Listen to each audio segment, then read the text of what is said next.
Gentlemen, for a long time waiting, it is finally here. We have this podcast called "Holding On to Your," holding on to for your Willie. We have Bryson Kadolinsky. Do you want me to do the full intro? Yeah, you And never up read it to next me. on stage will be the luscious Marisha Clubs. Okay, my call sign is Cougar. Wet. What Cougar? Good morning, Vietnam! Welcome on to Holding On for a Heal podcast, your first and last support for all things mental health. First responder, last responder, we don't care. Even if you never responded, it's always leaving it to people at any time. We don't care what you do, we don't judge, we just want to help. Whether it's an ear to listen or a shoulder to cry on, you just want to talk about your stuff, personal, work, stress, not being fine. We're all here for anybody and everybody. You can make the name. You can decide if you want to be anonymous, if you want to be yourself, you want to talk about your department, you want to talk about your job. We'll do anything. We don't care. Nothing is too big. Nothing is too small. We know fine is not really fine. And next to me, we have Marisha Claus. Yes, Santa Claus' ex-wife. And you really don't know her age over here, but she is over 1,000 years Wow. old, but she looks great because she doesn't look a day over 75. But we call her Mar Waiting Claus. for that. Yeah. Behind the computer and rocking with the keys, we got Jason, the Shotgun McLaughlin. Owner and operator of Pegasus Rescue over here. And I am Bryson Story. That's a true story. Together, holding on for a hero. This is our podcast, Everything Mental Health. We want to hear about your story, our story, and everybody else's. So, Maria. Why don't we go into the section where we were talking about dating as a first responder? Have you ever got positive or negative things? I always say, people always tell me, they're like, oh, it must be great, firefighters getting all the girls. I'm like, no, as soon as they find out that you got to go, as soon as your phone rings, that's like having another girlfriend on the side to them. It's just like not a positive thing. We were watching that comedy session the other day. The guy was like, oh, when's your last date? When's your last date you've been on? She was like, oh, a couple weeks ago. And he's like, oh, what'd he do? And she's like, he was a firefighter. And he goes, oh, okay, that's cool. And you're not going on a second date? And she's like, nah, he ain't got no time. And he's like, yeah, because he's saving people, bitch. Like, what the hell? But with our schedule, we don't have a lot There's of time. no time for dating or relationships. Yeah. There's no time. Elaborate on that. You No. just can't end it there. Bum, bum, bum. Yeah. And that's the end of That's the the end of the podcast. Yeah. You pick now to be quiet out of Right. all days. When you get on mic, you're just like, Well, I'm like, I thought we were talking about something we were talking about yesterday, but you want to talk about something completely well, different. we're just going to do a section just because we have a little bit Okay. of time right now. So I mean, I've never, prior to, being at Pegasus, I'd never actually dated anybody from, I thought you were going to say it it never dated anyone ever. No, I never dated anyone ever. ever. In 1,000 years, I've never been in a relationship. It never occurred to me that's somebody's schedule, first responder schedule are that bad. You never get to see your significant others. The only reason we get to hang out is because we work together. Literally. Yeah, everybody's like, oh, you only work 7 days a month. You must have all the time in the world. And people are like, I don't know too many guys that are actually just doing one job. You know what I mean? Yeah. There's always stuff that gets added to, whether it's related to the job or it's not related to the job. I don't know too many guys that just sit around on their days off. Well, how many people that work here are also full-time firefighters or police officers, and then on their days off they're here. Yeah. Do you think it's just something that's in the blood that we can't For sit sure. still? For sure. Jason?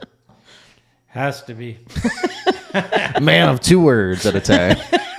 But we're always go, go, go, go, go. Yeah, it's true. And you can't control it either because you're oh, I'm going to take some time. I'm going to do this. And it's no, you're not. Okay, when was how many times you tell me I'm oh, I'm going to take a day off, and then I end up working half the day at one job and half the day at the other job, and it's nice day off. How many times have I said I'm going to work on my kitchen? Your house has been under construction For for over a 5 year. years. I started that construction when we did Karate Kid. It was 2.5 years ago now. That's okay. I just started a new motorcycle build in the back of the shop here. I thought, yeah, it'll keep me busy for the winter. Yeah. So you watch, it'll be 2 years before I'm finished this. You never had time to begin with. You just take on more projects. Well, that's, the winter time when we slow down, you look for stuff to keep you busy, and then Never get to it. and then just things keep popping up. It's always something going. So. Do you find that the job interferes with the relationship in a way more than just like time, but like headspace? I mean, I don't know because I haven't been in a relationship since I started here. That's obviously a reason. So do you Right. find that's why? I don't have an opinion on it. I don't know. You pick one day to be quiet, and it's No. a day we put you on. I like, haven't thought about it. You're pulling a Tommy Sato right here. I haven't thought about it. I'm like, I told Tommy the other day, I'm like, we're gonna get you on. We're gonna interview you. We're gonna talk about your whole career from beginning to end. And he's like, oh, I don't know. I don't do cameras that well. no, because, okay. So, like, I went on the dating apps. I went on, like, Hinge and what's the other one? Tinder. And then Farmers you meet Plus? someone. Yeah, that. Christian Mingle. Grindr. Yes, Christian Mingle. I wrote the Bible, the It's original like version. You shut up. You meet people and they seem nice, and you're like, okay, let's meet for coffee or whatever. And they're like, okay, how's tomorrow? Like, yeah, no problem. And then you get a call from work. You're like, I have to reschedule. And then they just think that you're full of shit and that you're avoiding them. Like. You asked somebody to go get coffee at the strip club. That's an awkward thing. I think you just have a drink Listen, there. coffee is code word for Seeing shots. if you're a serial killer or not. Yeah. Code word. Why are you using a code word? Okay, fine. They speak the same language. Is that what It's you're like going after? 11:05 in the morning. We're going for a beer. 11:05 in the morning. Yeah. Standard for you, right? Listen, we're not talking about my problems today. That's literally another why we're episode. here. No, We're that's literally another here to talk about your episode. problem. That's the whole premise of the Literally podcast. the Not entire today. podcast from Not beginning to today. end. Oh, sorry. Oh, yeah. Today Why don't we go? isn't the Then let's go episode. back in. Let's go back into what we were talking about before, with the whole situation of having like the one. Do you believe in the one? So, I mean, I would like to believe that that's true. I'd like to believe that there's somebody for everybody. But So that means you haven't found them yet. Is what Right. you're saying. yeah, But they're still out there. maybe. I mean, I'm like 1,000 years old now. It's true. I might have outlived him. Yeah, but do you just hit like another cycle? Like it's like a REM cycle where it's just like, I got it's a new like one. reincarnation. Gen Z, Gen V. Like, Maybe just that's that? why I'm getting all those 28-year-olds in my DMs. Are they in your DMs or are they just on your Tinder? Because there's a difference. We're not going to talk do you about just that. set it on the automatic where you just have the like dildo that just like spins and just keeps going left? Oh, wow. Wow. I sent you that video. Didn't I? No. Yeah, the guy just had it on a spinner and just kept going. Everyone was like, he just left his phone there. Wow. But there are some people that pay for the app and they have like unlimited. I don't know how you could do that. You paid for it, didn't you? No, I didn't. You paid for it. Not for the I sex. didn't. Not for the sex, but for the app. You paid for No, the I app. didn't. I know a guy. He's going to be sitting over there. He paid for the app. Oh. Yeah. He's like, I'm not paying for this shit again. I'm like, you paid? That's like, I mean, I also don't like it because it's like you get so many messages and like you have to go through and you have to read everybody's bio. Like, I mean, it I just don't takes up have that so problem. much time. I don't have that problem. I don't have that many. I don't know what you're doing on the app, but I am not. Maybe I'm thinking about that website. Only nights. All right. Only night. Only night story. So you haven't found the one? Did you think you found the one at one point or another?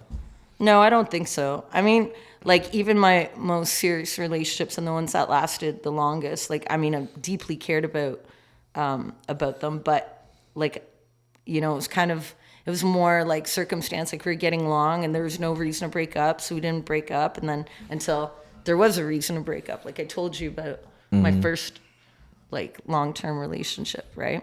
But it's not. Like I haven't had anybody in my life where it's like, even now I think back and be like, ooh, I really miss that person, or if only it could have worked out. Nothing? No, Just like cold shield? that's it. Is there like a time period where it was like, if you saw that person with somebody else where it was just like, oh, nothing? No. Just a cold-hearted cave woman. Yeah. Jeez.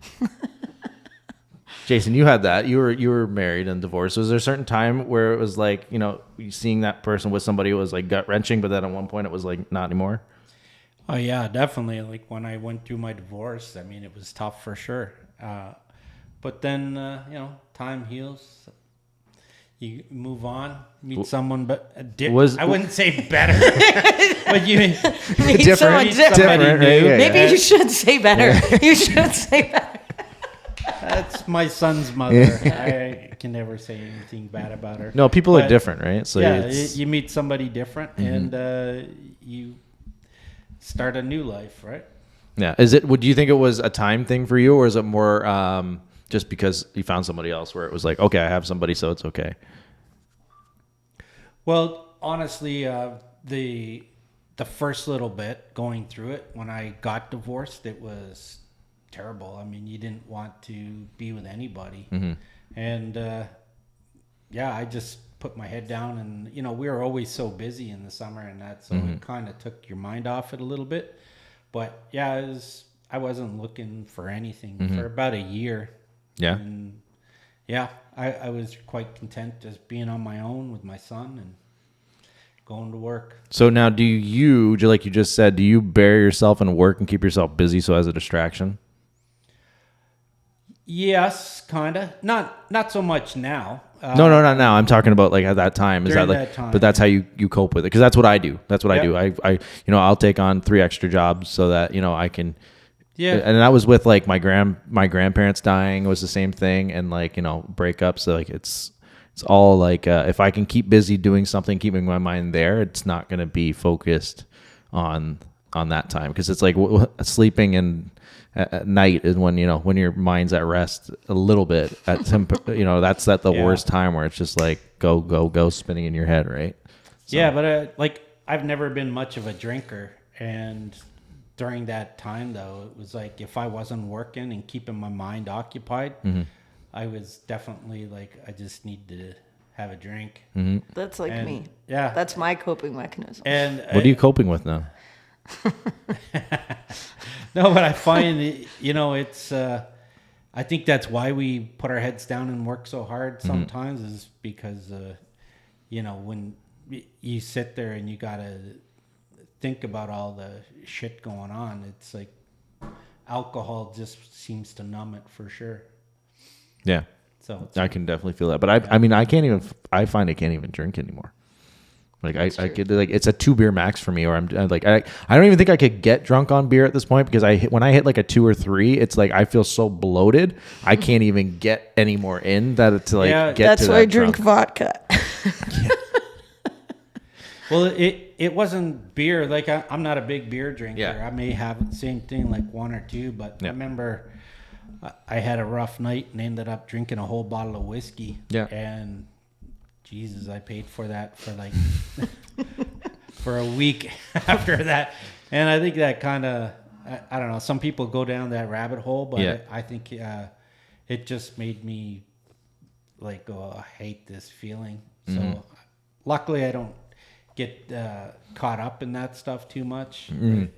Obviously I did for that night, but it's the same with like smoking. I just those kind of vices. I choose work, and I just put my head down and go to work. And So you never try to smoked? take it. When I was a teenager in the bars and Yeah, stuff, yeah. But no, Not to cope with stress though. no, I can't stand the smell of it. Yeah. Like the taste of it. Yeah. It's- Yeah, I can't do cigarettes, but I can do like cigarillos and cigars. Yeah, And yeah. Mark can definitely vouch for where there's a certain point where I'm at like low point, and I was like lighting one off the other. Literally, She he was literally has a lighting video. like he's Yeah. driving in the car, he's finishing it, and he's already pulling Yeah. out the second one to use the first one to light it. I was Yeah. like, "What are you doing?" Because I'm like at that point where I'm like, I'm just gonna burn it down, because it's like you have to have when you lose control, it's like you have to find some kind of control. It's like if I can burn myself down, then that's the only control I can find, and like that's something to grasp onto at that point. It may not make any sense, it may not be a thing, but like that was where my mindset was, and and it just the drinking thing. I don't know. I can't do it right now. I think it's like those vices, it's you need something to make you feel shittier than Yeah. you're already feeling, so that you feel like those circumstances are not as bad. Yeah. I agree with you. So that's why the smoking and drinking, I think, is one of the big vices, because they both of them just make you feel like shit. Yeah. And you don't, I mean, I don't know. You don't think, it depends on the person. Cause I mean, sometimes these people drink and then they get stuck in those thoughts and then they have like an emotional breakdown over but I work the opposite. Like when I drink, it's like totally numbs me. I'm like, you get like, you're not stuck on a thought. You're just mellow. I guess like some people smoke pot. It doesn't work for me though. But that's, I guess, how alcohol works for me. So are you coping with something right now? Is that what you're trying to say? Yes. Because the way you down those, what is it, village cottages or whatever they're. What are Vodka those? soda. Yeah, I know, but what's the name though? It's cottage something, Cottage right? Springs or Cottage something- Springs. something Sorry, like that, yeah, yeah. Cottage Springs. When you get down a 12 pack a night. Yeah. No, just because they're watermelon doesn't mean it's watermelon. At some point, I don't even care what they taste like. You can't I know. taste anything That's why I anyway. told you that one night when I had that honey beer. I'm like, you've No, I finished it. can't touch that. Ugh, that stuff was But gross. you can't taste it at one point. So, Yeah, but it's different. It's beer. Beer is like filling. so how many drinks would it take you before I could give you that beer and you'd be like, I don't taste it? How far before you're at like Cat Williams? Like, Cat Williams talk. I mean, if you go by my old stats on Beer Fridge Cam, I need at least 8. Yeah. Yeah, Jason, you might not know this about me, but when I do drink, I have these levels of impersonations I can do of people and they just get like better. Do you want to see some videos? Last night's is pretty good. I really want to see this Cat Williams one. Oh, honey, you ain't gonna see no bunnies tonight, I swear to God. I got a video. I'll show you later. Maybe we'll Yeah. share it on the podcast. Hey, I like to dance and I like to get with my fist bumping, But we still need a Cat Williams statue. Just honor what's Cat Williams right in this We corner. have to. We have to find that. We have to find one. There's like. but we do have the gong on the way. What? My gong is on the way for. You ordered it? Oh yeah. We didn't go to Tap Fongs? How dare you? I need a spatula. That sounds like a lingerie shop to me. Tap thongs. Tap Fong, not Tap Thong. That's not the way you say it though. It sounds like a lingerie shop. Like we gotta go get some panties. The lift. I worked with a guy the other day, and he had such speech impediment. Is like, I'm not laughing at you. I'm laughing with you. He was You're like laughing at. he was total Quipkey. Like total Quipkey. Like, oh my god. Like it was amazing. He was total Quipkey that it was like I couldn't say the words. Like it was seriously. And I'm not exaggerating at all. This is how we talk. Swear to God. Maybe he was deaf. And I Why are went you, so like. at this place at the factory I was at, they had this coffee machine that I used to have in my old work, and in the little pods, and they have chicken noodle soup in there. And I was like, it's so good, right? You just put the pot in, it comes into a cup. So I had like a couple of those, and he's like, "Oh, you like the coffee here?" And I'm like, "Yeah," but I was like, I really wanted the chicken noodle soup, and he goes, "Oh, the chicken noodle soup, is it really good?" I'm like, "It's really good." And you're trying not to respond, repeating what he said, but it's like, what do you want me to do here? It's really amazing. I swear to God. Oh my God.